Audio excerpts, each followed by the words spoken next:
And here we go. We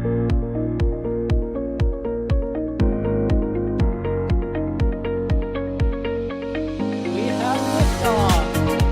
Propulsion continues to be nominal. RCPA chamber pressure looks good. Following up. Roger, Atlantis. Water towers fly! Yes! Payload down to nominal. Flight downside FD off. Bring in FD off. It's orange! 125. Oh my god! Oh my god! Decollage. What is it? Put that in the big bag, Eagle. 343 unfolds to go. Indeed. We rise together, back to the moon and beyond. The methane would be igniting the flare, correct? Yikes. You good? We don't need any more of these.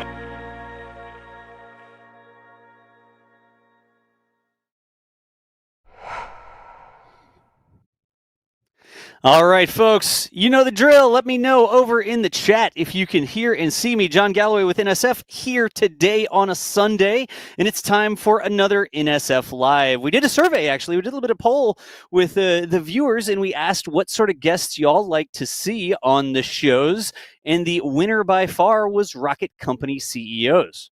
So we sent out some messages, and we've got a rocket company person here for you today to talk about Stoke Space. Dr. Andy Lapsa, geez, how is it going? Good. How are you? It's great to be here. Thank you. I'm good. I'm talking at like 125% of rated speed, and I'm going to stumble over things a little bit there. But thank you so much for taking time out of your weekend here to chat with us. Well, it's my pleasure. Thanks for having me. All right. So housekeeping real quick. Y'all know the drill with our NSF Lives. This is a live chat. We're going to have a conversation about all the different cool stuff that Stoke is doing. If you got questions for us over the course of the show, tag us in chat at NASASpaceflight. If they're good questions and they're topical about the things that we're covering and stuff like that, we will grab them and we'll see if we can pass some of those along to the guy who should know here, Andy. So one more thing, if we see things like super chats and stuff like that come in when we have a special guest, we send all of our time with the special guest. So I won't be reading those out, although we do appreciate your support so we can keep doing things like this. So Andy, we're going to hop right into the show here. People can hear us and stuff like that, it looks like. How do you wake up one morning and you're like, well, there's rocket companies out there, but I need a different type of rocket company. How do you make that decision? I would say first, it was an evolution. It wasn't one morning I wake up and decide to start the company. But look, I think when you look at the economics of launch, the economics of full rapid reusability are so powerful that there's really no other future end state, right? So to me, that is inevitable. That will happen, full and rapid reusable rockets. And if you look out on the landscape, number one, there's only one other company pursuing that. It's called SpaceX. And when you look at it from a technical perspective, it's my belief that you really have to design that from day one into the vehicle. You can't kind of back your way into it later.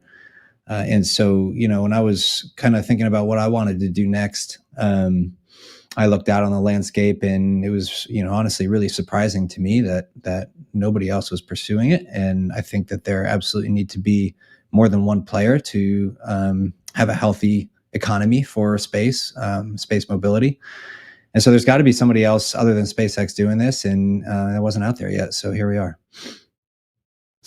are. Excellent. So that's what you did. I mean, you didn't come straight out of getting a doctorate in aerospace technology into creating a company. You did a couple other things first, but you sort of got to the point where you said, something, nobody's doing the exact stuff that I think should be done, right? And so you went off to found Stoke Space. Is that sort of how it went? Instead of taking these ideas somewhere else, like it was what you're doing so radically different, you decided to do it right. We need to be in control of what, like how it's working. Yeah, I suppose. I spent about 10 years at Blue Origin first doing engine development and, really cut my teeth on that. In fact, worked BE4 for a long time. And so I'm super excited for today to see them fly finally. Excellent. And I think I learned a lot. I think the the market has changed a lot in those 10 years. So this is, call it 2009 to the next 10 years or so. And what you saw happen was, first of all, commercially viable business cases actually started to emerge, especially as SpaceX started to improve the cost economics and availability of launch. So you finally had, viable business cases happening. You've got this really exciting new, talent pool within our industry that really hasn't existed before, where you have people, something like me, who have kind of gone through this process of blank page all the way through flight, maybe multiple times by now, and really done so with pretty small teams. That talent pool didn't exist in 2010, right? But it exists now. And then the third kind of ingredient that really, gave me conviction that now is the time for commercial space to really take off was the technical tool sets that we have. We can do so many powerful things with modern computing and analysis tools, and so that you can pull this stuff off with a very small team on a relative basis. So you have those three kind of ingredients coming together for the first time ever. It makes it really, really exciting in our industry. I think that's why you're seeing so much activity. And I think now is the time to knock that last domino over for the industry and get after vehicles that come and go to space, every day. I like it. And what you said is something that we don't think about very often. Like, you used to be these big monolithic organizations that needed to develop these things, right? And with the tool set, sort of the way that technology has increased, and we don't have to go out, we can simulate so much stuff. We can test things before we really dig into it. And the ability to dig into it, like after we've made technology, we've made the hardware, we go out there and we do the engine tests. You're right that we used to not really have that ability to work on this sort of scale, and now smaller organizations, I guess, can be so empowered to go out there and test things. So you've got so many things like this, right? You didn't just say, okay, here's what a rocket should look like, and now I'm going to make another rocket that looks like a rocket should look like, and it's going to have a little pointy end up here, and it's going to have a little nozzle that fire comes out of. Like, your rocket is similar, because rockets like rocket shapes, but it's got some different pieces. Let's start talking through some of the technical differences about what Stoke is working on and how it's different than what anybody else is doing right now. Where do you want to start with that? I mean, yeah, that's a big question. I think maybe start at the very beginning, right? 100% reusable rockets, that's the inevitable end state. So that's my conclusion number one. Conclusion number two is you can't back your way into it and figure it out later. It has to be designed in from day one. And right. so once you have those two pieces, the third piece is, okay, what's the part that the industry doesn't have a playbook for yet? And that part is the reusable second stage, upper stage.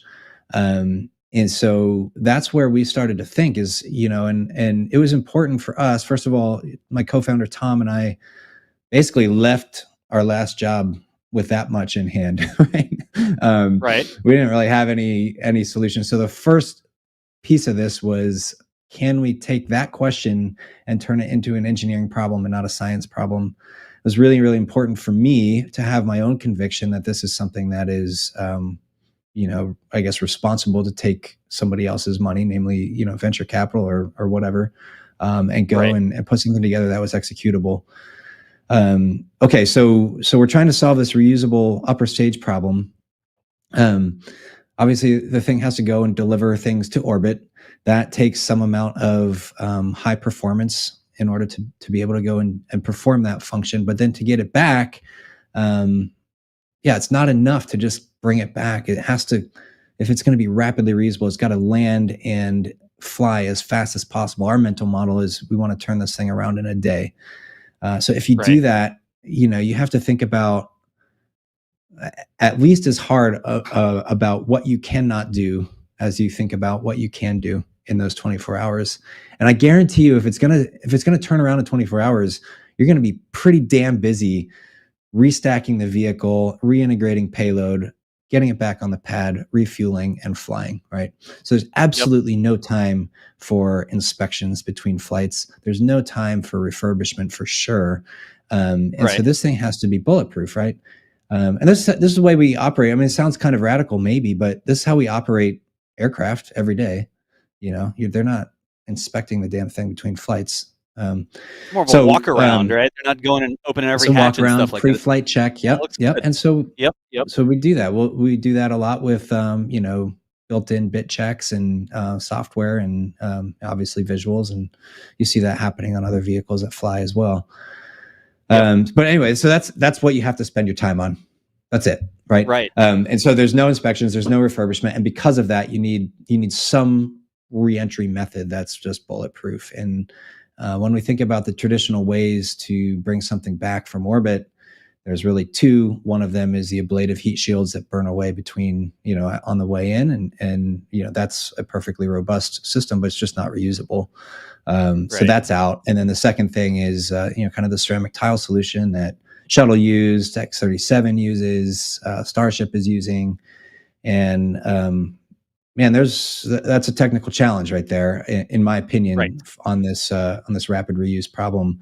There's two challenges. One is, first of all, there's thousands and thousands of tiles on Starship and Shuttle and whatnot, and every one of them has to stay bonded. So that's challenge number one. And challenge number two is, please don't crack them, right? Don't crack them from things like micrometeorites, bird strikes on reentry, even mundane things. If you think about long service life, you're going to have, technicians bumping them, dropping wrenches, whatever, right? And what do you do then? The engines are going to ignite of some sort, like... Yeah, right, exactly. You're going to have debris. So what do you do then? I don't know. Are you happy going without inspecting? And my position is you have to be happy to go without inspecting, right? You have to, because these things will happen. It's inevitable. So that's the question. And us being engines people, we cool the inside of rocket engines with this really very powerful cooling strategy called regenerative cooling, right? Where you're pumping propellant through coolant channels in the skin of the engine. And we cool engines regularly at, the heat, the thermal environment in there is about 10 times higher than the thermal environment from reentry. And so, when you come from that world, the thermal challenge is not actually that hard. And so we thought, wow, this is a very powerful mechanism. Can we use that and extend it to the entire vehicle and do so in a way that's mass efficient enough and I guess performant enough from an ISP perspective? And so, so that's the evolution in the thought process. Now the question is, all right, how do you do that? Do you cool, bring it back capsule style and cool the base of the vehicle? Do you bring it back in the belly flop strategy, Starship and Shuttle style? And for a number of reasons, we settled on the capsule base first reentry strategy. One of those reasons is cryofluid management coming back in. The belly flop has a cryofluid management challenge that, Starship, we saw them work through that. It was very impressive. But still, they had to do that. But there's all the slosh that gets introduced from that maneuver. Yeah.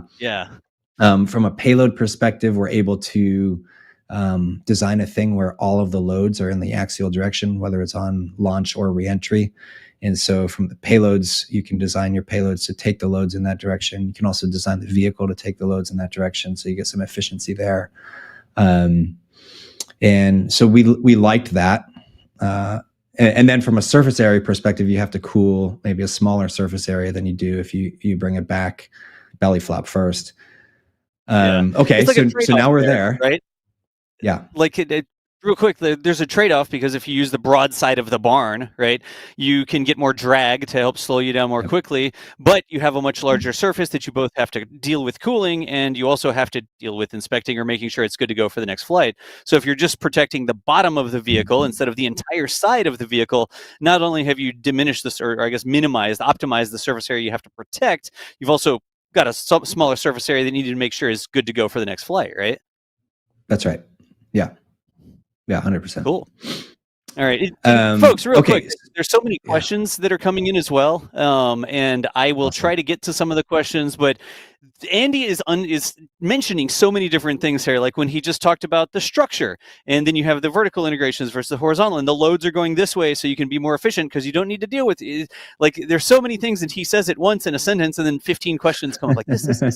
We will try to dive into some of these things, but right now we're talking a little bit high level about why, like, how did you get here? How did you think, let's design this vehicle? Not trying to shoehorn in like, well, we have a second stage. What if we put a heat shield on it, right? It's Right. we want something that comes back from space. We can't do it traditional rocket style, which is throw pieces off as you go to become more efficient, right? You need to bring most of your pieces back, except for the fuel you throw out the back, right? But we're sort of talking right. through this right now. And Andy, you say so many things, and I'm like, that could be a 30-minute discussion, and that could be a 30-minute discussion. Well, I so would say a lot of thought did go into it. There's one more step, and that is okay. Now we've got a capsule coming in base first. It's regeneratively cooled to cool it. The last question is, how in the world do you bury a high performance upper stage engine into a heat shield? I had that trouble in Kerbal. Yeah, exactly. And so that's kind of the last question that we had to ask for ourselves. Went through many different interesting designs to get to where we are, and I think most of the audience probably knows it's a set of discretized thrusters fed by a single set of turbo machinery arranged outside the perimeter of the vehicle, and makes use to some extent of the Aerospike effect, but certainly it's not like we set out and said we're going to design an Aerospike. It's very different for various reasons. It's very different from a traditional Aerospike. Yeah. Can we get a photo? There we go. There's a photo of the bottom. So is this one engine or is this multiple engines? Does it really, like, what is the differential between how you define how many engines this is? I don't know the answer to that question, actually. But I do know, I consider it one engine. It's certainly one engine program. It's a single set of turbo machinery. So there's one turbo pump for the fuel. There's one turbo pump for the oxygen. And it feeds a common distribution circuit, which is actually the heat shield. And from there, it feeds all of the discretized thrusters around the perimeter. In this picture, we have 15 of them installed instead of the full set of 30. That's just like blinds in between each one, and there should be double that many in a normal loadout, I guess. Right. All right. That's right. So does everybody understand sort of what we're talking about here, right? Those rocket engines look funny because it's not one bell on the bottom of the rocket, or 5 bells, 7 bells, 9 bells, right, that are down at the very bottom. You can see the curve. I guess that's the tank there, right? Does this one have the heat shield on it? The curve on the bottom is that what you're referring to? It was taking all of this image fire here. Yeah, that is the heat shield. Yep. That is the heat shield. That's the heat shield. So you don't have the engine in the middle, and then you have to deal with the fact that all your engine hardware or the nozzle or the thrust has to get through the heat shield somehow. What Stoke has done is they put the engines around the outside, and the center is just the heat shield. But what Andy just said, there's one set of turbo machineries and one sort of distribution. That means every little flame you have there doesn't have its own discrete turbo pump to pull the fuel out of the tanks and stuff it into the engine, or I guess here through the heat shield and then into the engine, right? It in one distribution channel, like it's all going through one system. So that's sort of where you get into how many engines is this. You couldn't take one of these nozzles off the side and be like, here is an engine, it works on its own. Like they need that single turbo machinery and distribution system to feed the combustion chambers. So one set of fuel and distribution, multiple combustion chambers, you're gonna have 30 around the base of it. Look at that. Andy, when I saw that at first, I was like, what is this company doing? Like, that's not what a rocket engine is supposed to look like. Yeah, it's weird. Get that. You don't have to penetrate the heat shield. You have it around the outside, so you can have that single, I guess the single piece heat shield. I guess not technically a single piece, but you know what I mean. The engines aren't poking through it. They're around the outside. How do you steer, though? Like a normal rocket engine, it needs to waggle. TVC checks. Those are super important. Yeah, this is great. That was one of the next questions, right? Not only do you have to bury the engine into the heat shield somehow, but you also have to steer the rocket. Yep. And similar to ceramic tiles, if you have a gimbaled solution where you're swinging the engine around in order to steer the rocket, somewhere in there by necessity will be a hot gas dynamic seal. It has to be, right? And similar to the ceramic tiles, Tom and I kind of looked at each other. We were working through all kinds of different ways we could package such a seal. And we're just like, dude, we will never trust that thing. No way. Right. Maybe it'll work the first time, but not on flight 50 or 100 or whatever. And so that also contributed to the final layout here where the thrusters are on the outboard side. They don't swing, they don't move. And the way we control the vehicle is through what's called differential throttle, where we'll throttle up one side of the vehicle or the engine and throttle down the other side in order to give a pitching moment on the vehicle. Gotcha. Yep. And so all of those thrusters, those thrusters are all individually. They have individual throttle control ability. We actually have throttle control in 2 different places. One's with the pumps. So the bulk engine thrust can be throttled, and then the relative thrust from one side to the other can be managed by the individual thrusters. So let me unpack what Andy just said here, right? You have the engine, and if the engine needs to drive the rocket by vectoring, right, by waggling back and forth using like a thrust vector control, you have moving parts, and so that's all good and well when the rocket's going up and all the force, the aerodynamic forces are on the front of the rocket. That's why you have the pointy end at the top of the rocket, right? Behind it, where you have the engine and the boat tail, you really don't have to worry about air trying to, you should probably have to worry about it a little bit, but force its way in between the engine bell and the rest of the boat tail and the machinery and getting into your cavities where all this stuff is protected, right? But then turn the rocket around and have it come flying tail first. Now, when it's re-entering, all of a sudden the forces are reversed. I guess maybe not technically reversed. The rocket direction is reversed. And so the forces are hitting the bottom of the rocket and not the pointy end of the rocket. And so how do you keep, with these little waggly machineries that have to have seals around them, how do you keep that from impinging up past the seal and getting into your machinery? Right? That's what Andy was sort of saying there about the seals, and you've solved that by removing the need for the engines to. I like this waggling motion, by the way. Like everybody knows what I mean. The engines. Yeah, the best part is no part. Yeah, the best part is no part. So design it out. That was the answer. So how do you steer the rocket then, right? So your engine nozzles are fixed, and you can't just waggle it in one direction, so you get a little bit of a lever arm, so you get some torque, so you can turn the rocket one way or the other, right? Pitch and yaw the rocket. Yep. So how do you steer the rocket? That's where the differential thrust comes in. And so Andy just said 2 things. The turbo machinery, remember we said the turbo machinery is all one set, and it feeds all the engines.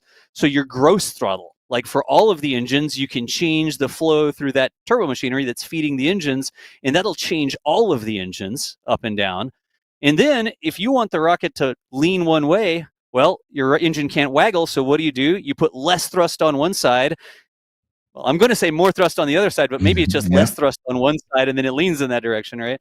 And so there you can control the thrust of every one of the independent engines. Is that with there's like a valve or a pintle or something like that? How do y'all lessen the output on one nozzle, one combustion chamber? Yeah, they each have their own throttle system, which is, let's call it a valve.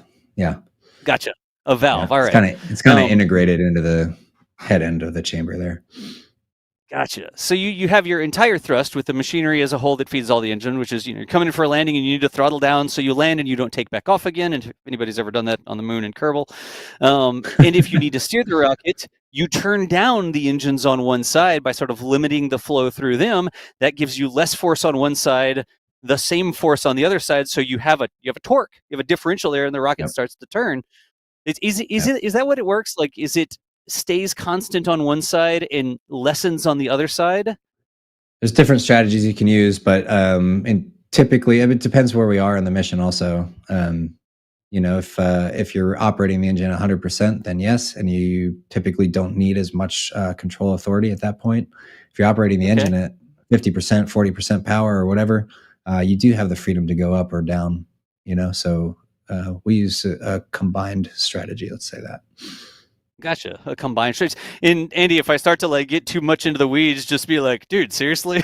I'm super interested in how this works, because you say, oh, there's 2 strategies. Well, there's 2 theoretical strategies, but you're the company that's sort of making this rocket science into rocket engineering, right? You're actually making hardware that does this stuff. Yeah, you can see it happen. If we have the, I don't know if there's Hopper video on here, but you can kind of watch the strategy go up. We took off from the ground pad or whatever you want to call it, concrete slab. Yeah.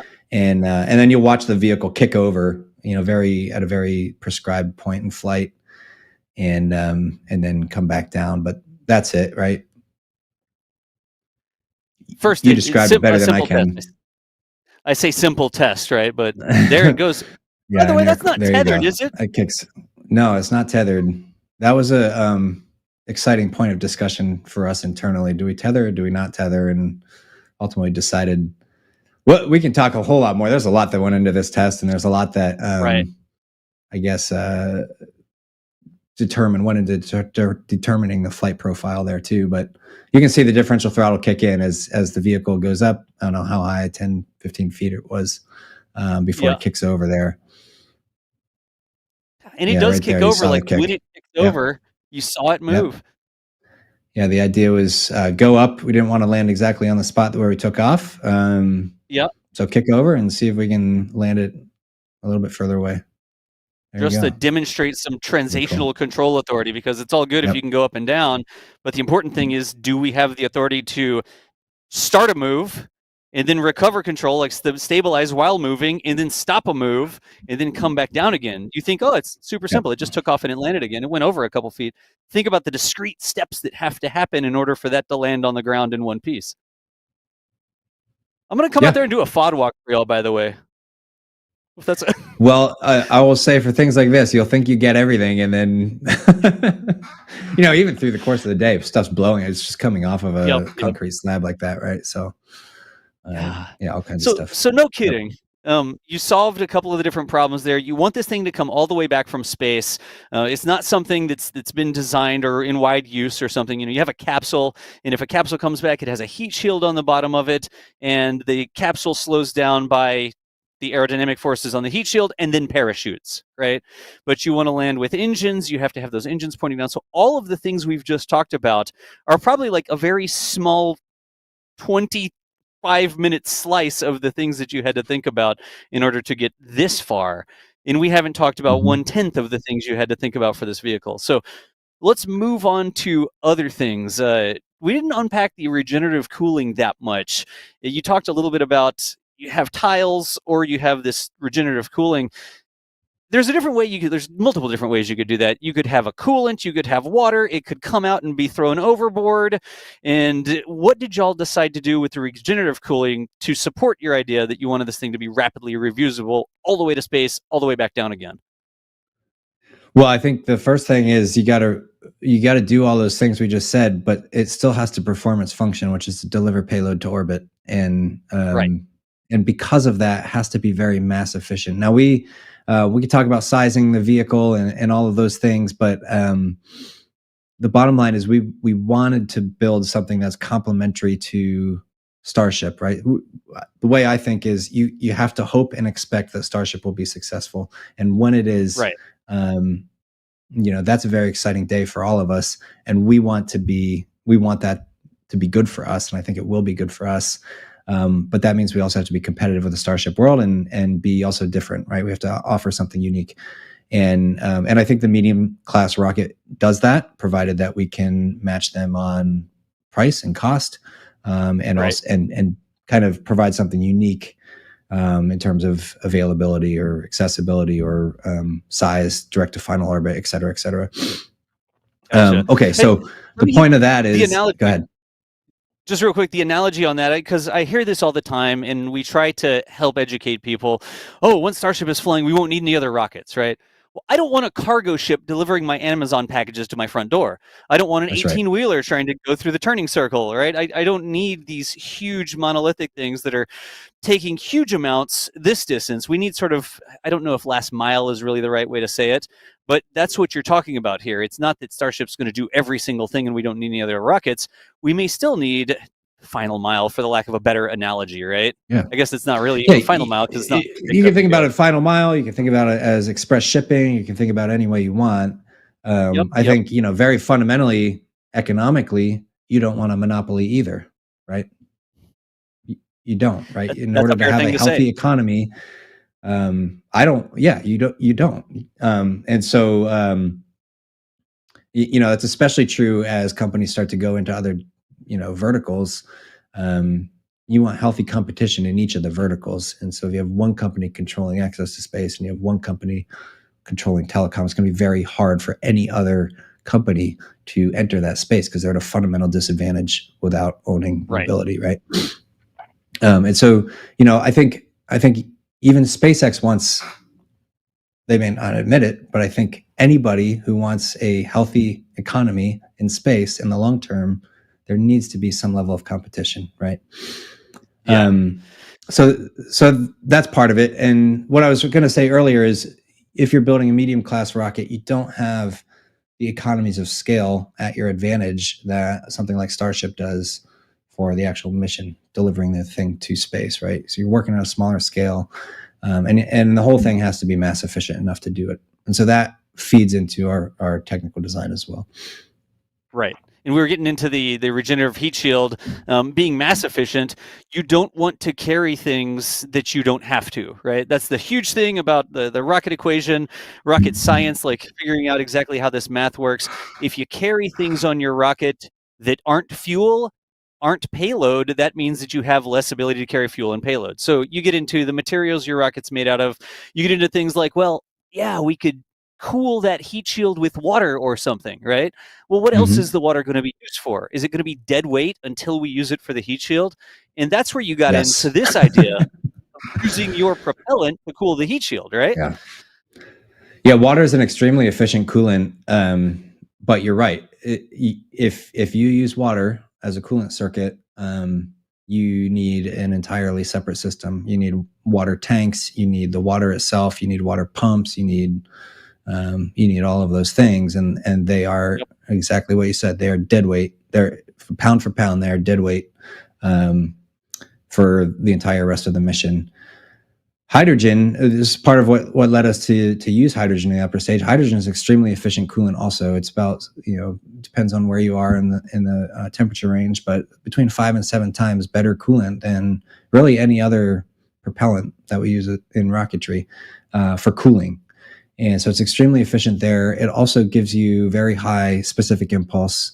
And so anytime you're bringing back the second stage, you need to build that elbow room into your design somehow in order to pay the reuse penalty, basically, right? So you can't pay the reuse penalty if you have no margin to begin with.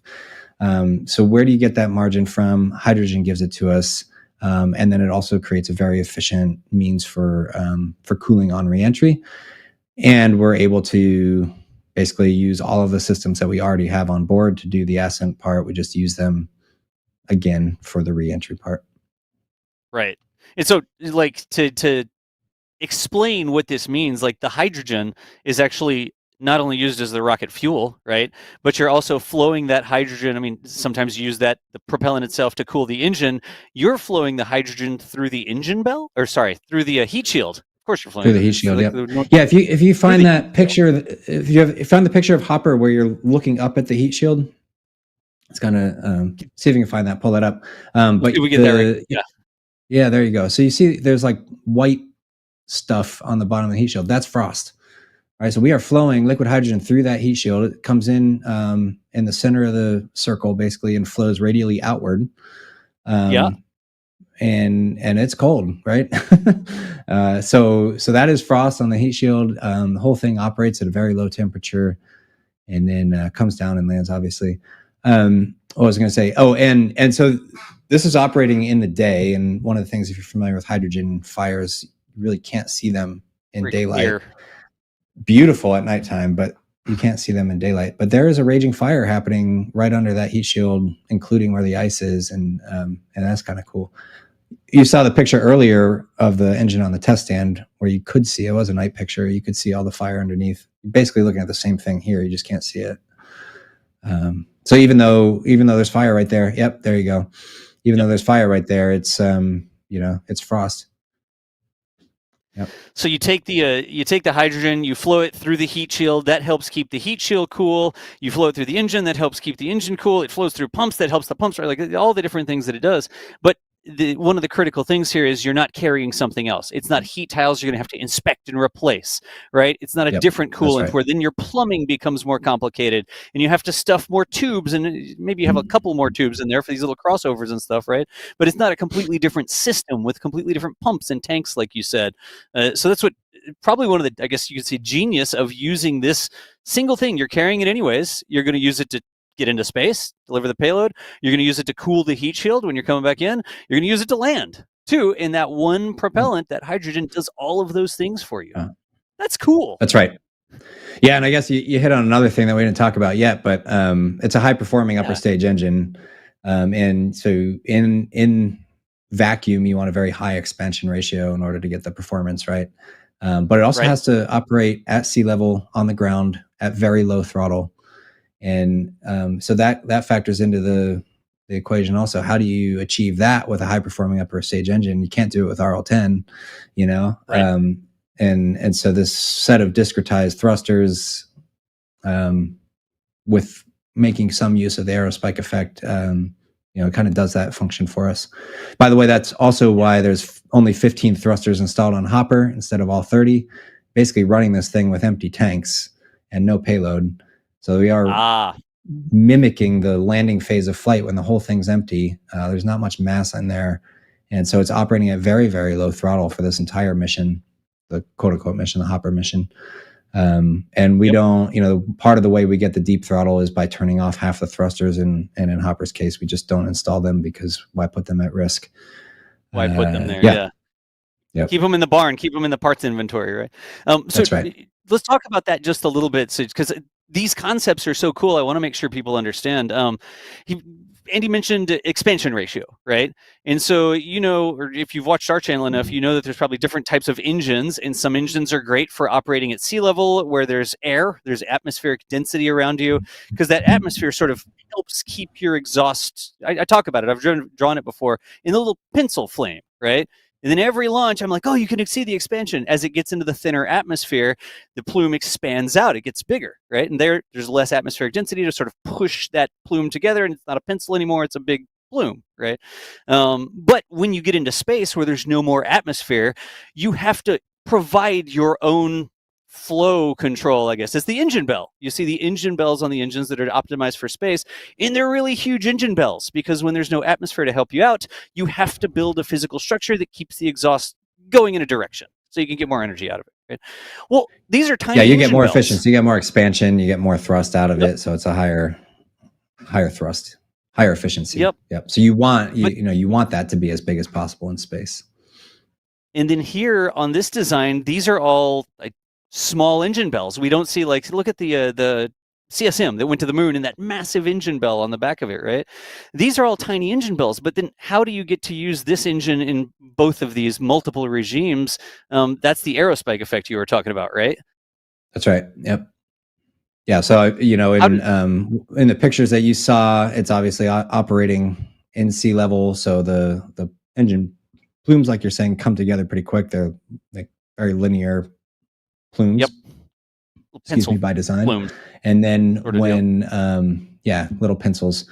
And then when they go up into I guess the vacuum of space, those plumes expand and they actually merge together. And then they kind of create this continuous annulus around the heat shield.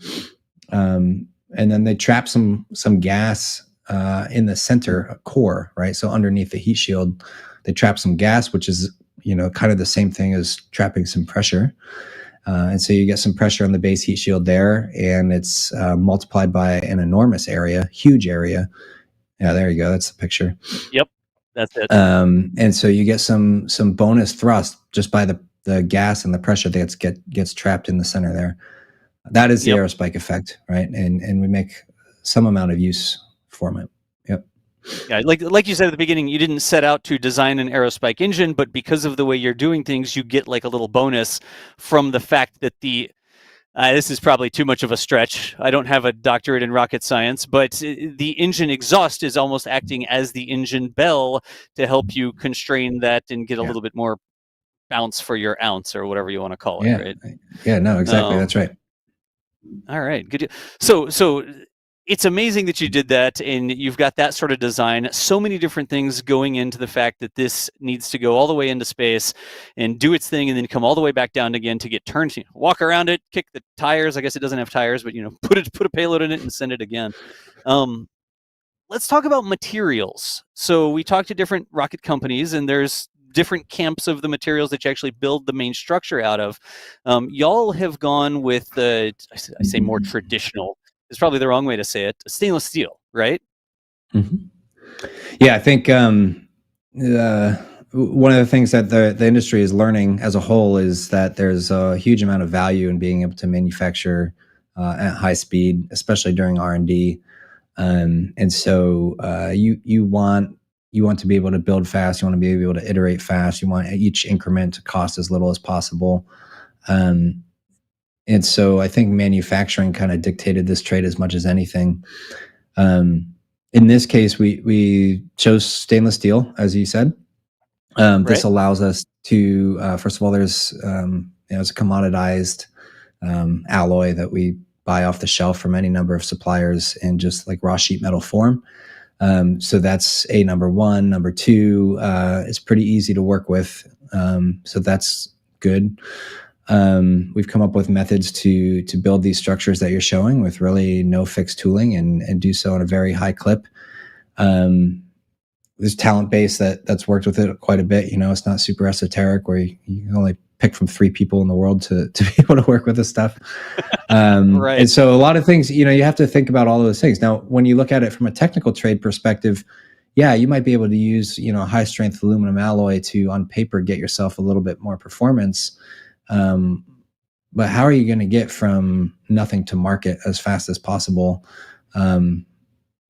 It's a close enough trade where, to us, the manufacturing wins out every time. The other thing for the reusable second stage is that this thing is going to come back, and it's going to come back in a very hot environment. We have the heat shield on the forward side that's taking the brunt of the heat load, but the sides are also going to get hot. And so stainless has a much higher, heat tolerance or strength at temperature than aluminum would. So it helps us from that perspective as all. There's an anecdote that not many people know about, but Shuttle came back, and here's another element of regenerative cooling over tiles. So Shuttle came back, and you're coming back, the tiles are glowing white hot or red hot or whatever, and they're amazing insulators, which means the heat flux through them is very low. It takes time for heat to get from the hot side over into the structure. But at the end of the day, they are absorbing heat through that whole phase, right? So then it landed, and the heat is continuing to soak in the tiles. Tiles are still very, very hot. And so they actually had to plug in a separate water coolant circuit to Shuttle when it landed in order to cool the structure so that the aluminum didn't overheat and lose its strength properties, right? No time for that. For us, we want to land. We want to land and get moving. Right. So I guess there's twofold. One, stainless steel is not susceptible to that as much. And two, it's the regenerative part. It comes back and it lands cold, right? It lands cold because it just had liquid hydrogen flowing through the whole thing in order to perform that landing phase, right? And so the whole thing is cold and approachable right from the second it touches down. Yeah. It's the different schools of thoughts there, right? Because we've heard of other rocket companies that are using carbon composites, right? And this very complicated thing, we're going to wind this up, we're going to build it, but that sort of makes a little bit more, I guess, slows you down in the manufacturing part a little bit. And with I would say that the manufacturing is slow and expensive. They are right? There's 2 ways you can hack the rocket equation, which is, by the way, very, they talk about the tyranny of the rocket equation for a reason. We're in a planet where we can just barely get out of the gravity well with chemical propulsion. And so there's 2 ways to hack the rocket equation. One is with efficiency, specific impulse of your engines, performance of your engines. The number 2 part is with a mass fraction. So you make the whole thing really light.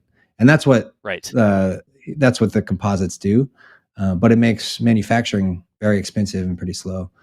And then, there's some amount of question about how that survives reentry heat as well.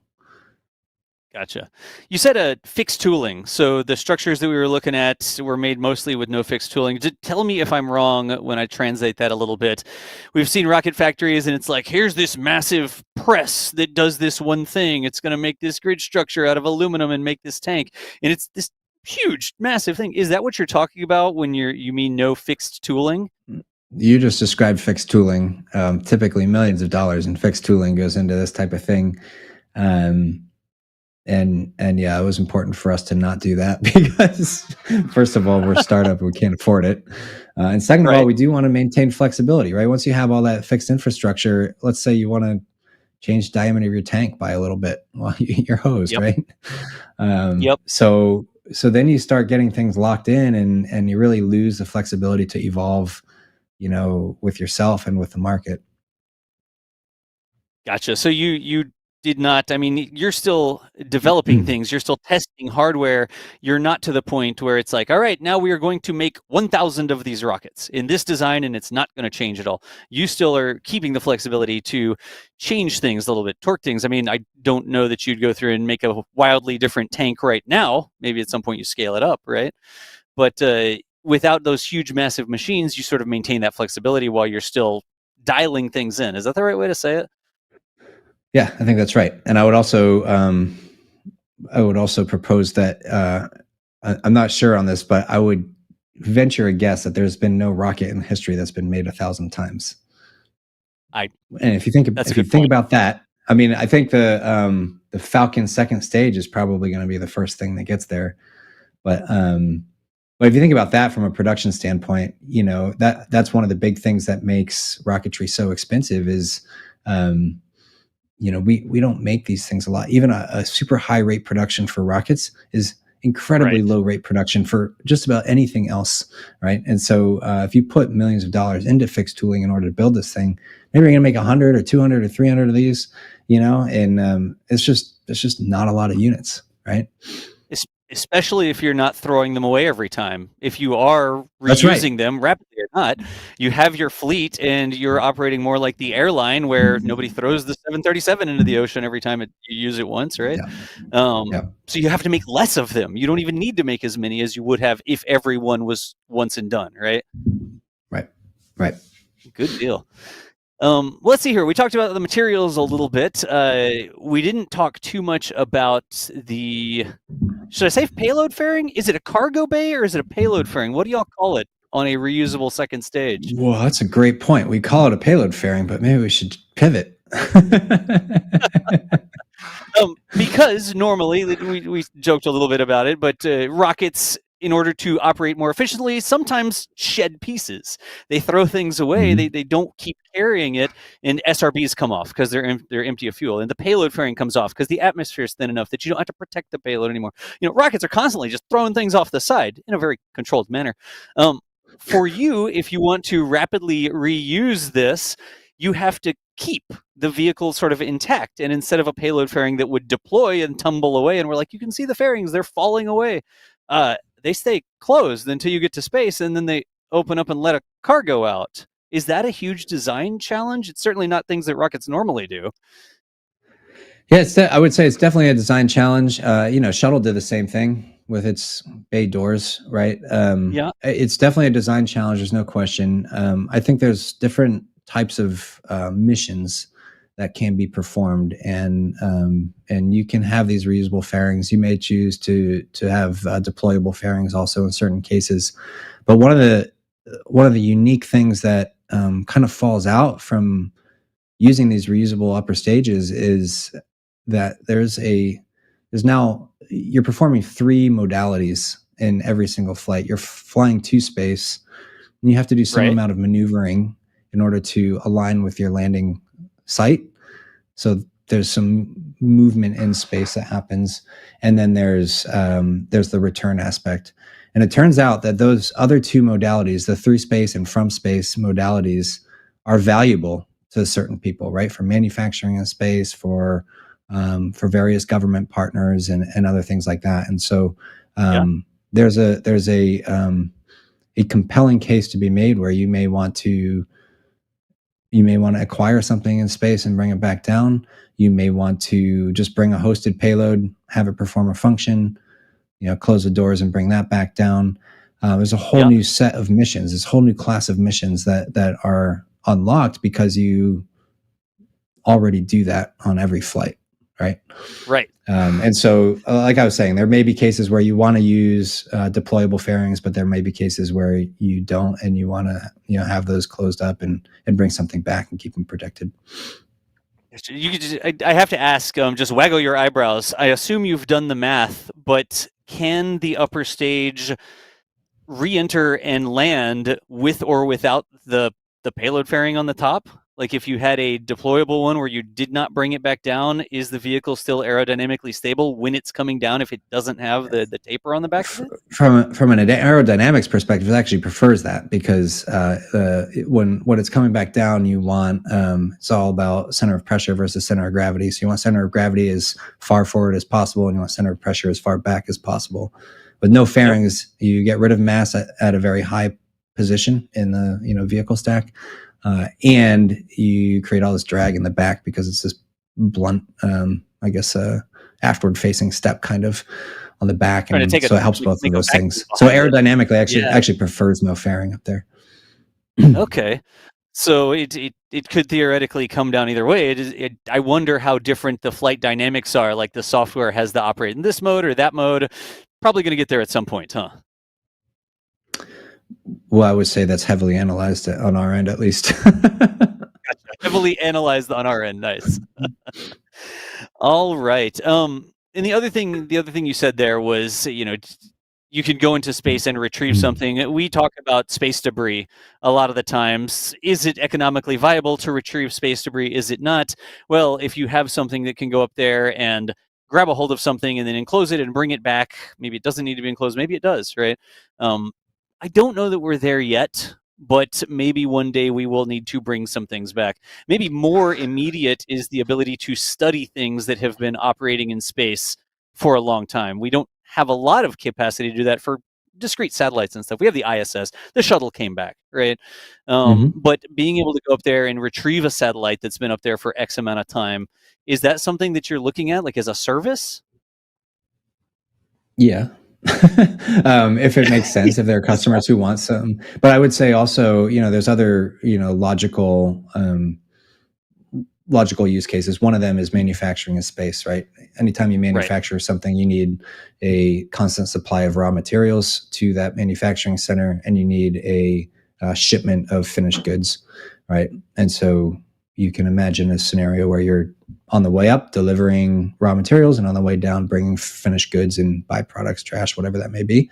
So that's one example. Another example would be space stations. One of the things that I'm super excited about Starship being successful is I think we finally will have viable commercial space stations. That's awesome. I would imagine that everybody listening wants that to happen.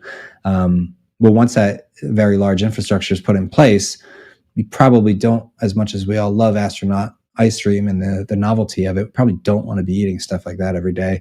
And so what you want is a constant shipment of food or, fresh food, produce, whatever that may be, supplies, etc. And then you need a return mission of trash. And so, you imagine these different type of use cases or verticals, and there's a constant supply of goods to and from that location, and those are very easy to kind of comprehend. There's something else I was going to say, but I'm forgetting it. Let's see. We're talking about going to and from space. That's something that we would, I think, all love to see. Rocket fans who like to see rocket launches and rocket landings. If there was more reason to be going to and from space, not just deploying satellites or just taking things up to the 1 or 2 or 3, the small number of space stations that we have, right? Imagine one day if there are 10 space stations or 20 space stations or orbital factories, like you said. You don't even maybe need people up there all the time, and you're just delivering raw materials and then picking up goods and bringing them back down and then landing them softly, not trying to splash them into the ocean and some of the things that we do. I, for one, hope we see that soon. That's what this is all about. That's the future that we all want, right? And and you got to figure out how to do that in a way that's both scalable and sustainable. So this was the other thing that I was going to mention was, the other thing that Starship does is puts millions of pounds into orbit, right? That's great. But then what happens to it? And I think that's a highly unknown question, right? You have millions of pounds of heavy metals or, rare metals coming back. And if the way that we bring those things back is to burn them up in the atmosphere, at some point, that's going to have an effect, right? And I think that's only just beginning to be studied now. But is it viable? Is that the right way? Just burn stuff up in the atmosphere and let it crash? I guess my hunch is probably not.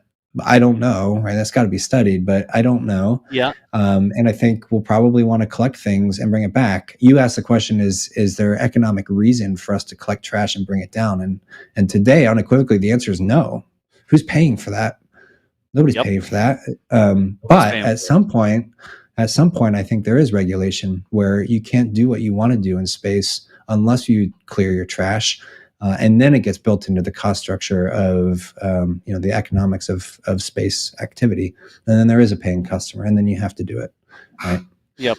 I mean, it really is the way that, that space operates right now. We have things, they go into operational orbits, and then they either are done and they come back down and burn up, or they get graveyarded out, and it's basically just a junkyard, like a designated parking space for junk that we're done with. And we just leave it there. And we shouldn't probably operate that way forever. But there's no incentive otherwise. Like right now, there's nothing that says that a company needs to, well, you have to move your satellite to the trash orbit, to the graveyard orbit, right? Well, the closest thing we have to it is you have to have a deorbit. From the time your satellite dies, it has to be out of orbit. And that just got switched from, I think it was 20 years to now 5 years. There's not really a great way to police it, though. Yeah, you have to have a plan. That's part of your FCC license. There's not a great way to police it, though, other than refusing future licenses, which may or may not happen. Hasn't happened yet. There's been like the shot across the bow that happened a little while, like months ago, but there hasn't been a thing where that's really built in. So I don't want to overdo it too much, but it almost is. There's no incentive to do it. There's no, besides you have to do it. Today, there's no incentive. That's all I'm trying to say. Today, there's no incentive to do it. And I think in the long term, there will be, but it's going to take some time. It takes more study to understand, what are the actual impacts. And, it's literal acts of Congress that we're asking for here, or we're talking about at least, It's almost like safety training, right? Like there are regulations that say you need to be able to train the folks you work with to work safely. And so there's safety trainings. And then an entire industry has come up around training employees safely. And you can go hire a company that handles that for you, right?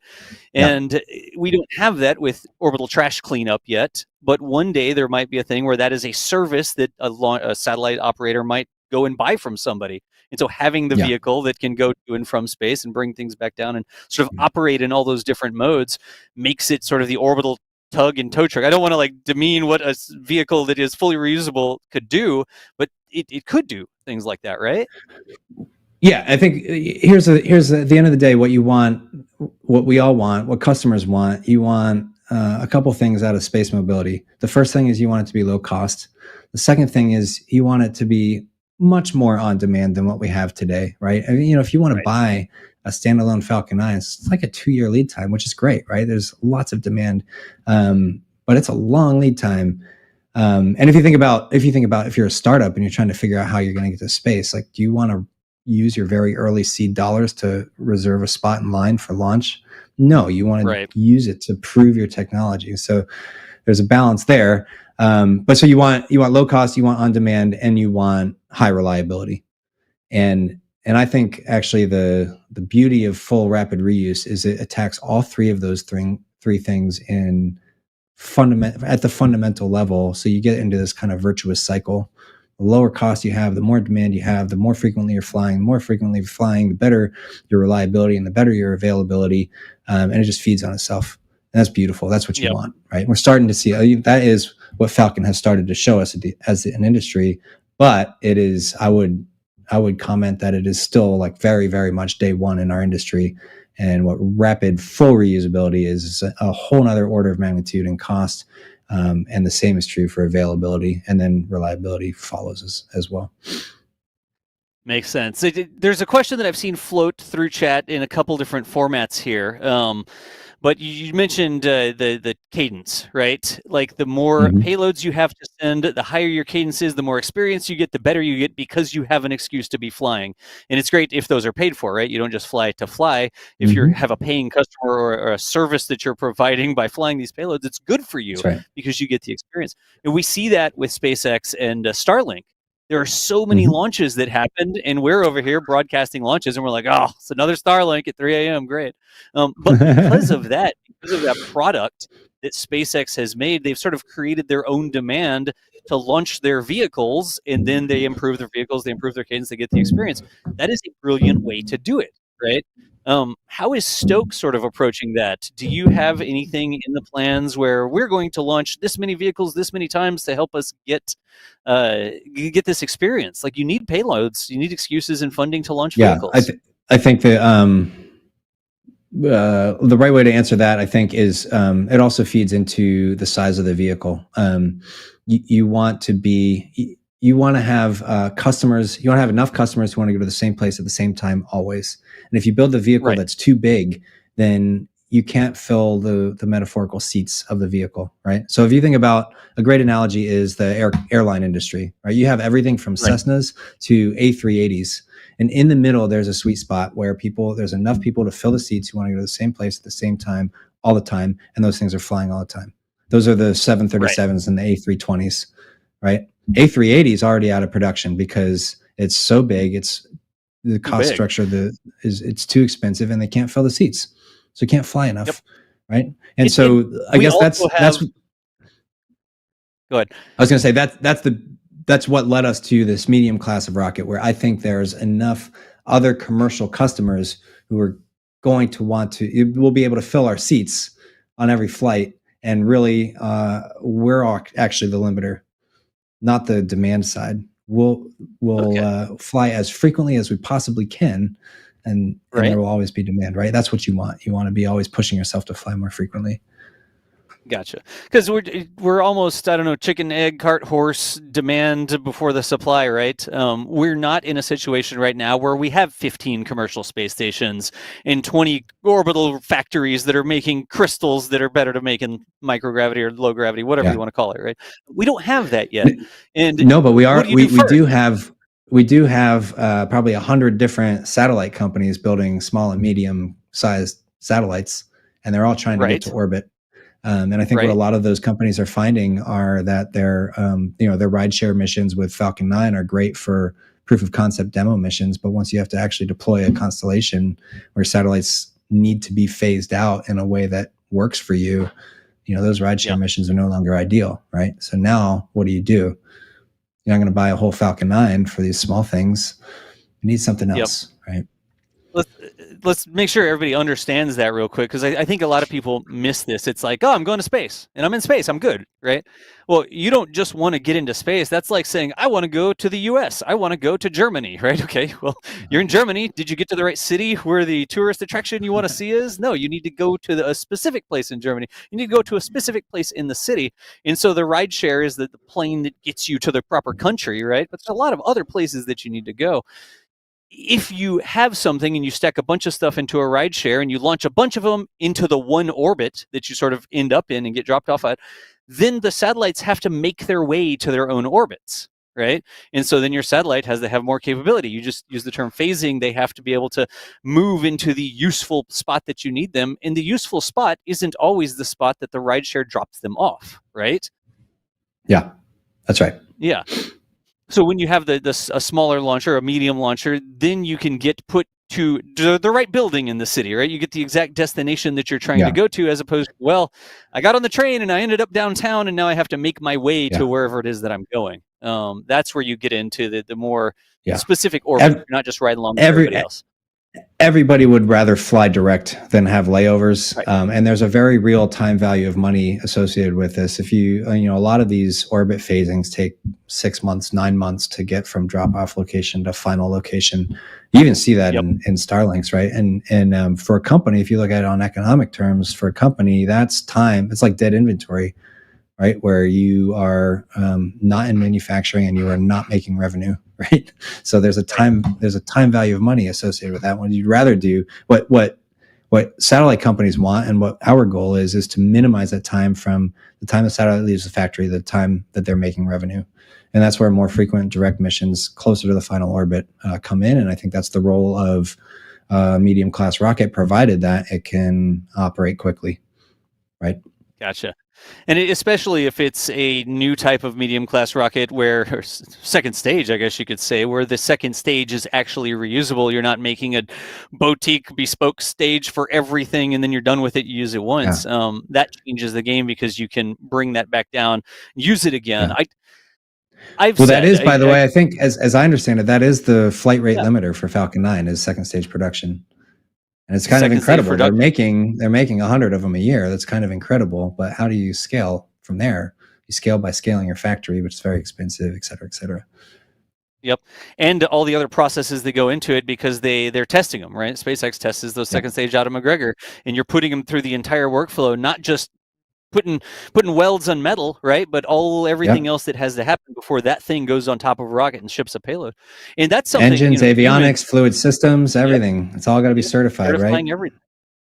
And you had mentioned you don't start with a second stage and, let's shoehorn this into full reusability. That's something we've heard of before. Maybe we'll make the second stage on the Falcon 9s reusable. And that's sort of, I haven't heard much about that recently, because that would be shoehorning this extra functionality into something that wasn't designed from the ground up to do that. And you're not doing that, right? Well, my understanding is the result of that work was to go build Starship. Was the go build Starship. There you go. Yeah. So let's see here. I'm going through chat questions here, y'all. We're sort of jumping around to all sorts of different things, but let me see if I can't grab some other questions here. Did y'all intend to use the Aerospike?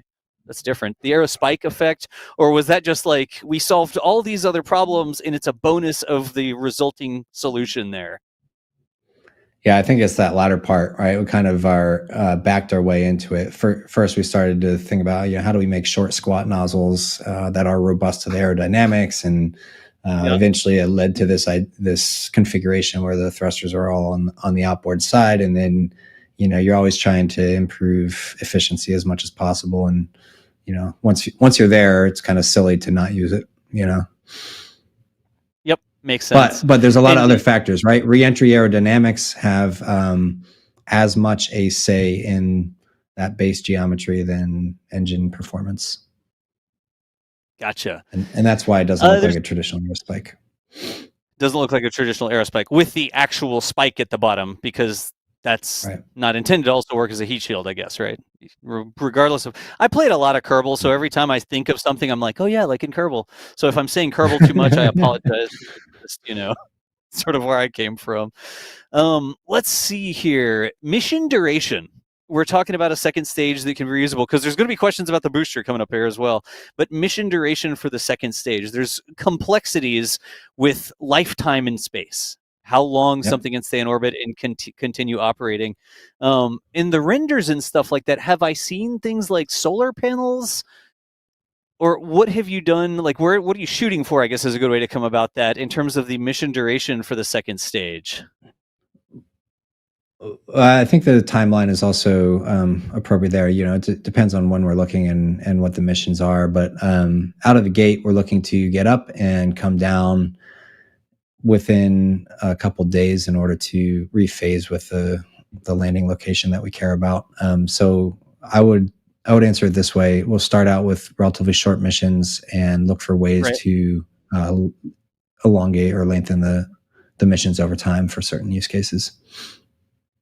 Makes sense. So it starts with sort of the delivery mechanism where you're going up, you're done with it, you're coming back down. You're not living in space. It's not an orbital factory that you've installed because the second stage lives there. It may deploy something, or it may visit somewhere and drop something off, pick something up, but it doesn't stay in space for a long time. But then you go towards that. Yeah, I imagine the motivation there was, thinking about cryofluid management and power systems and all those things. And that's something that certainly we think about all the time.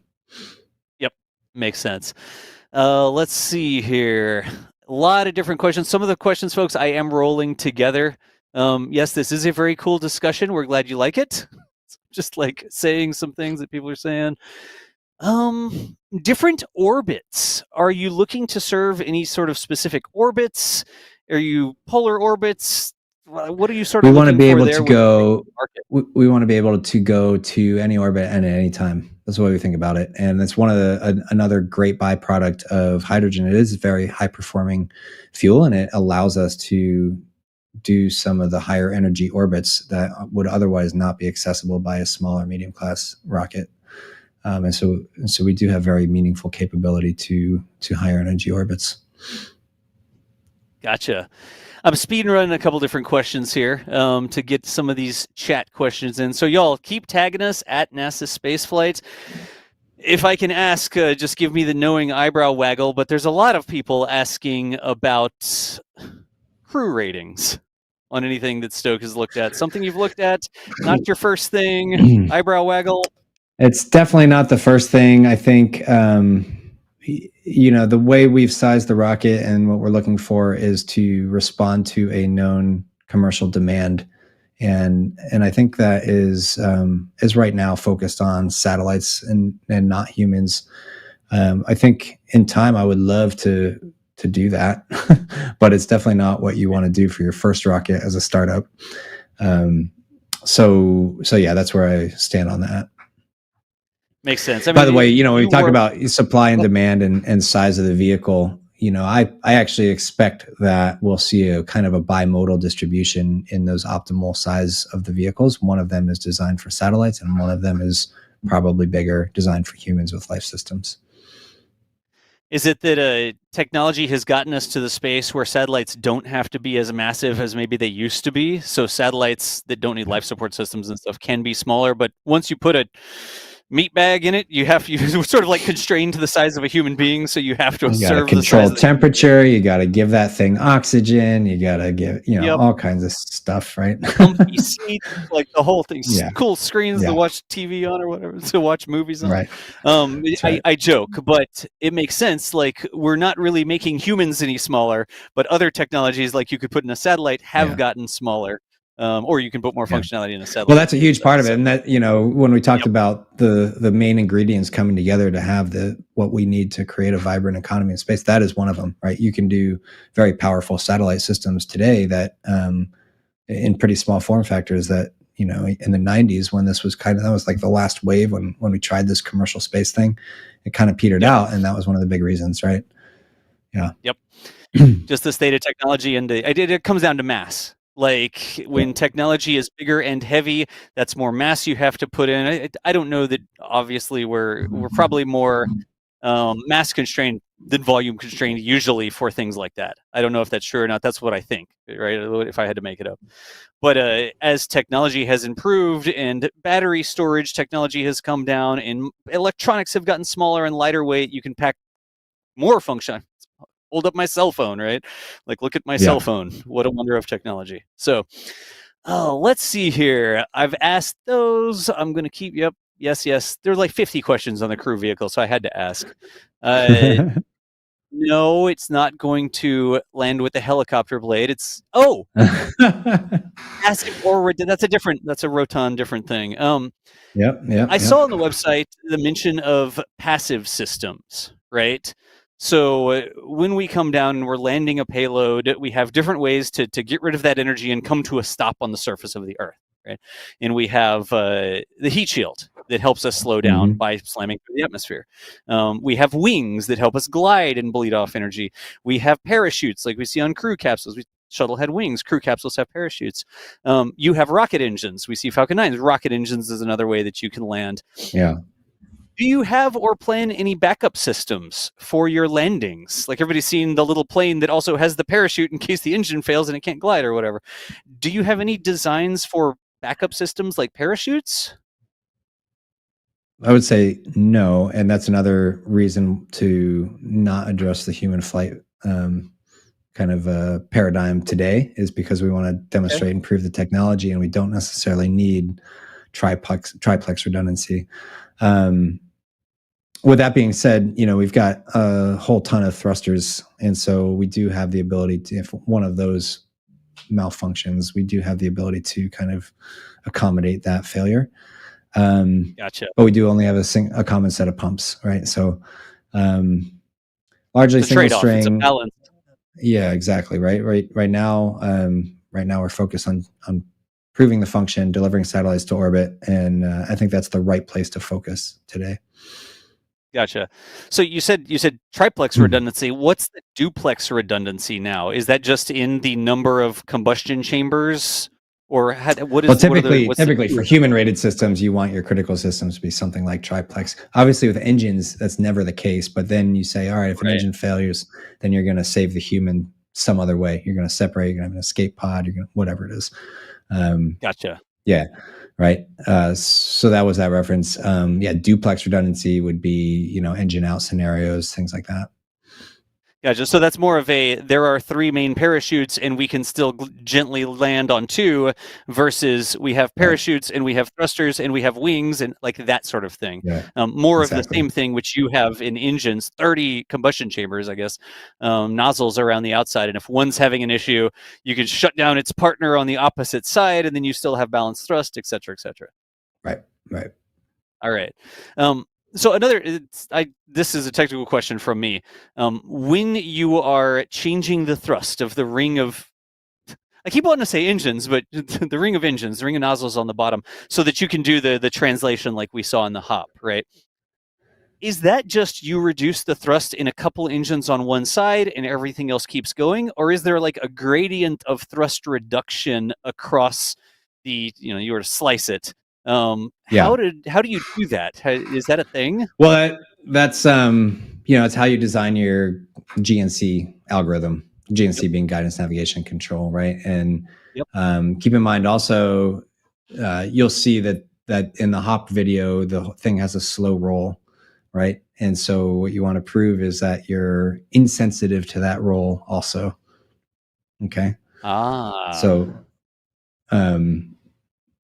yeah. So I think, you can, there's a number of different ways you can slice that pie and, we do it our way and it seems to have worked. Do it your way. Gotcha. So can I ask this? If there is a little bit of a roll, like look at the legs there and look at the vehicle rotating on its long axis. When you don't have, like when you have the differential thrust the way that you have it, how do you deal with roll?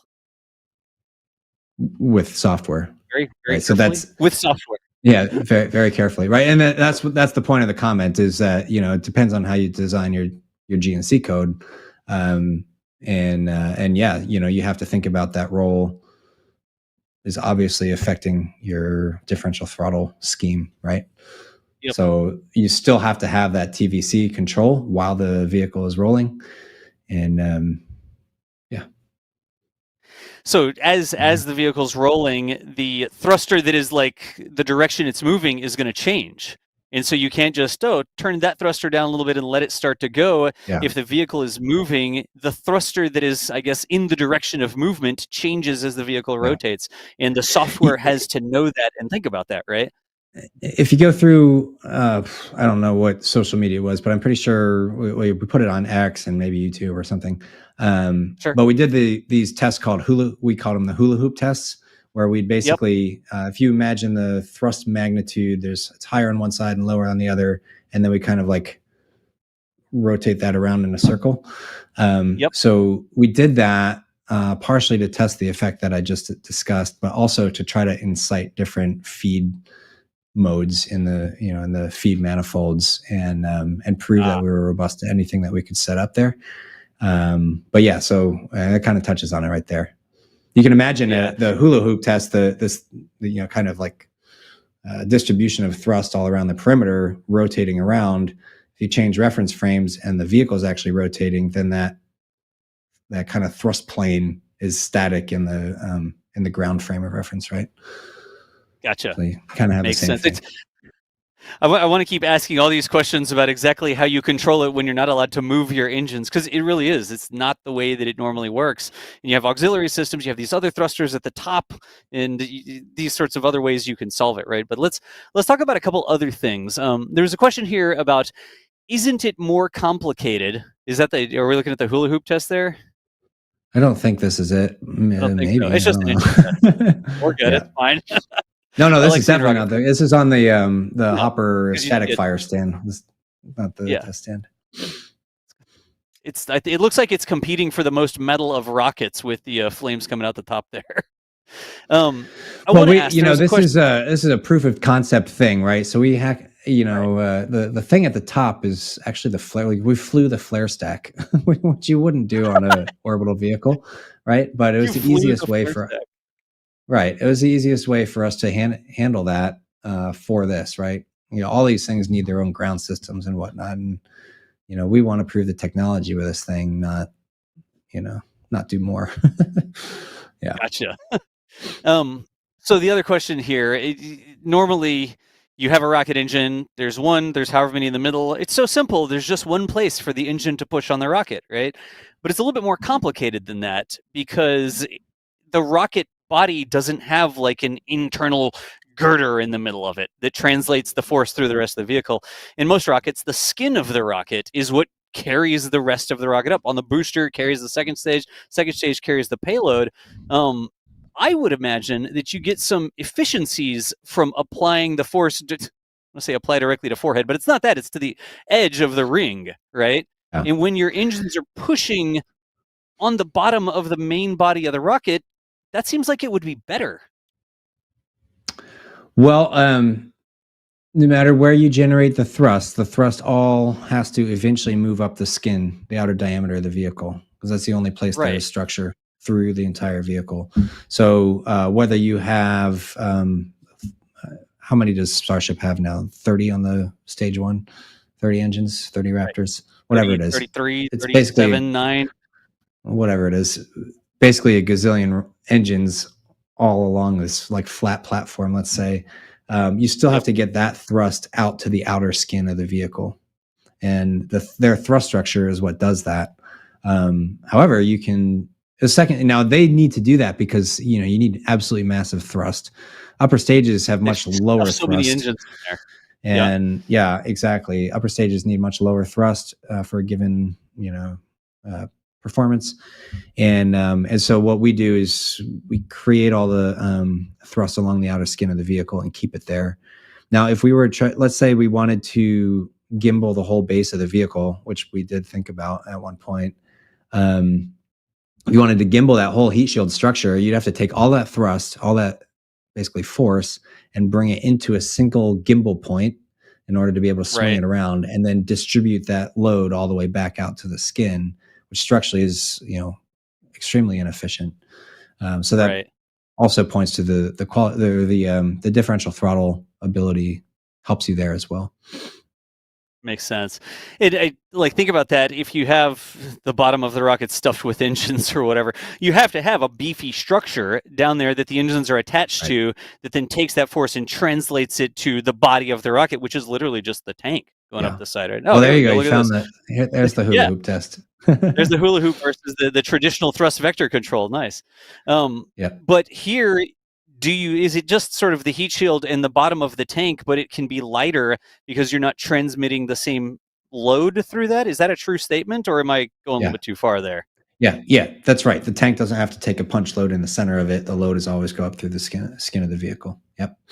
Gotcha. So you've removed some mass that is not fuel or payload from the structure of the rocket, so the rocket gets to be a little bit more efficient because you've put engines all around the outside, like we see here in the animation. Yeah. Yep, exactly. I want to fly that. I want to go and build that and see how that flies, like how you actually change the thrust on so many different engines at once. Let's see here. We've barely talked about the booster. The upper stage is so different than what we've seen. I wanted to talk a lot about how that works. Tell us a little bit about the booster that's going to carry this on its way to space, like the first part of the launch. Yeah. So I would say, again, that there is kind of a playbook for doing this in a reusable way. Ours is methane oxygen.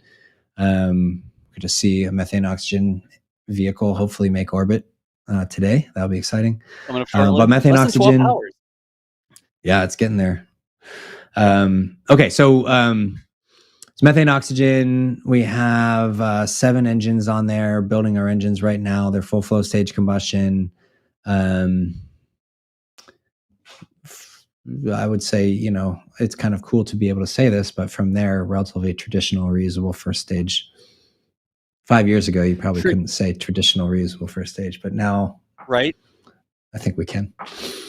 Nice. I like it. That's a cool thing to be able to say.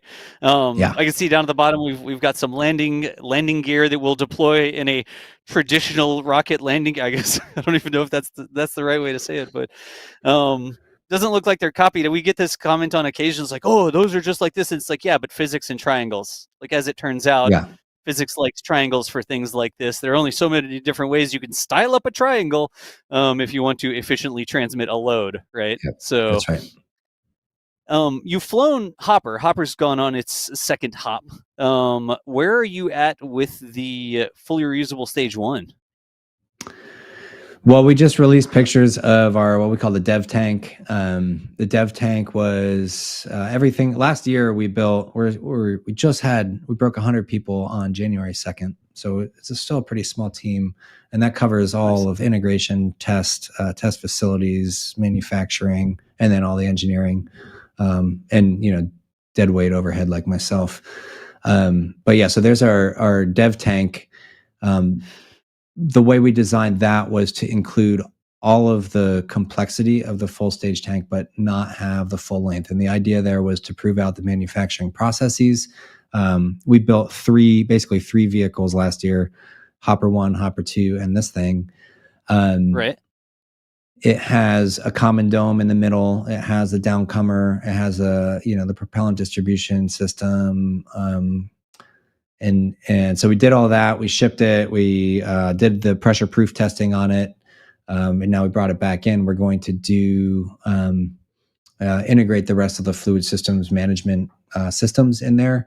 We'll do basically, let's call it wet dress rehearsal style activity with that to prove out those systems, and in parallel be building the next tank, which will be full length. So this has all of the complexity of the real deal. The only thing that it doesn't have is we didn't include all of the barrel length sections, so it's not as long as the full length tank. We just did that to save time, cost, shipping, pain in the ass level, etc. We're going to get all the technical benefits out of this thing while also making it as easy as possible. Gotcha. So that's where we're at. I don't know that. if this is right. Yep, I don't know if this is the right way to say it, but it's sort of subscale in one dimension, right? The fiddly bits, the complicated bits are there. The ends of it, the diameter is the same. Like all those complex parts are there, and you just didn't put in extra ring sections, so it's a little bit shorter. Right. Subscale in one dimension I kind of like, but I don't know if anybody else would say that. No, you nailed it. You know That's what I mean? Exactly right. Yep. Okay, cool. Yep. So you've gotten through that. You're going to go through all the processes and procedures and get the experience, put it through the cycles, heat it up, cool it down, pressurize it, let the pressure out, all that sort of stuff to learn how this design and these materials sort of behave the way you've put them together here, right? That's right. Yep. Cool. All right. Let's see here. We're coming up on our hour and a half. I don't know if it's felt like an hour and a half to you, but I could sit here and continue chatting about random things about your cool designs and rockets for a while. Is there anything, Andy, that we didn't cover, like that we didn't ask or didn't talk about that you really wanted to hit on here? Well, I appreciate the time for sure. Like I said, we're a small team. I think we've done a lot in a little time. We've been pretty efficient with the capital that we have raised, and all of that is to say is just a huge testament to the team that we've put together. They're really working hard and kicking butt, and just really impressed by everything that they've been able to do. So it's a huge testament to the team, and we're just excited to keep going as fast as possible and hopefully make this kind of holy grail of rocketry come to life. Yeah. Absolutely. It really is cool. You go through here and you see all the different people that are working on things and folks just solving things, coming up with ways to do things, trying new things. I think that it's fantastic that y'all are able to try new things in a responsible way. Like the physics backs it up, right? You can throttle the engines like this, and physics says that should be a thing. Rocket science versus rocket engineering. A lot of times it's hard to make those things happen in the real world, even if the physics and theories and stuff like that work. But y'all have booked a couple of successes so far. We looked for people who think from first principles, who kind of are sober in that way, but also still free spirited enough to think of new ways to solve problems, and that's what we talked about today. And that's through every system in the vehicle. Yep. Good deal. Good information. Like physics isn't changing. Maybe our understanding is changing, but trying out new things, especially. It seems like we have lots of ideas and lots of papers from when we first started to go to space, right? Like all these different things that were tried and thought about, but not everything really made it. And now circling back around with the latest technology we have, the latest things we can simulate, run it through the computer before we have to build it and fly it in real life, but then eventually do get the ground truth, sky truth. space truth, Yep. whatever you want to call it. Well, at the end of the day, we really all answer to physics, and we always will, right? So you gotta solve that part of it. Absolutely. All right. Well, folks, I did get through a good number of the questions there. I'm not able to ever get through all of the questions. I hope some of them I rolled together, and we did jump through some of the things there. It doesn't even feel like an hour and a half. I just love learning more about things like this, especially when it's like, yep, we improved efficiency by just doing the same things better than they were done before. Like, y'all have new ideas, you have cool new things, and I can't wait to see what y'all fly next. What should we see? Cool. What do you think we're going to see here next? Do you have another hop coming up, or next thing? Well, the hop is the place that we do the hop is pretty close to an airport, and so that is actually what limited the scope or the altitude of the hop, and it answered all of the technical questions that we had for ourselves on that test program. So we're not going to hop that thing again. We're going to focus on first stage development, first stage engine. Hopefully we'll start to roll out some of those milestones that we're working hard on. First stage tank is coming right along, and so you'll start to see those things. We'll fire the engine with all 30 thrusters on the second stage engine. So it's a development path, and the next step, in a real sense, is orbit. So trying to knock down all the things we need to do to get from here to there. All the myriad things that are required to go from cool ideas and rocket science to rocket engineering with things that are actually floating through space. So, Andy, right. Thank you so much for the time here today. I really do appreciate you taking time out of your Sunday to sit here and just chat with me and let me ask random questions about all the cool stuff that Stoke is working on. Folks, you saw, we put on the screen there, we should put the clickable link in chat as well, that tweet. If you're interested in careers at Stoke, there was a tweet that came out with the new year there about the facility and stuff like that. Head on over, and if it's something that you might want to see if you can be involved with, that was over there as well. Make sure you follow them on social media too, because y'all are releasing some cool things. There's that tweet again. Yeah, there you go. It's at Stoke_Space over on the Everything app, stokespace.com/careers. Andy, just thank you so much for spending time here to sit down and talk with me. This was fun. Thank you so much. Good deal. Well, that is going to be the end of our show today, folks. Thank you so much again for watching us. You know what to do. If you like these sorts of things, comment down below. I've been reading some chat. We were trying to ask some questions. You told us that you wanted more rocket CEOs on. So here we are, January 7th, off to a good start in the new year with Andy Lapsa of Stoke Space. For now, that's going to be the end of NSF Live. Be looking for us next week and all of the other things that are coming on, including the big launch that's happening late tonight, early tomorrow morning out of the Cape. But I'm John Galloway, and we will see you nerds later. Thanks for watching. And here we go.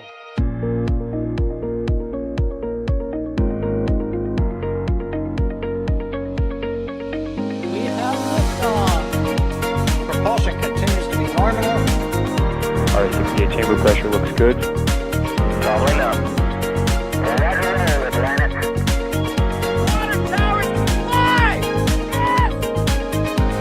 Payload down to nominal.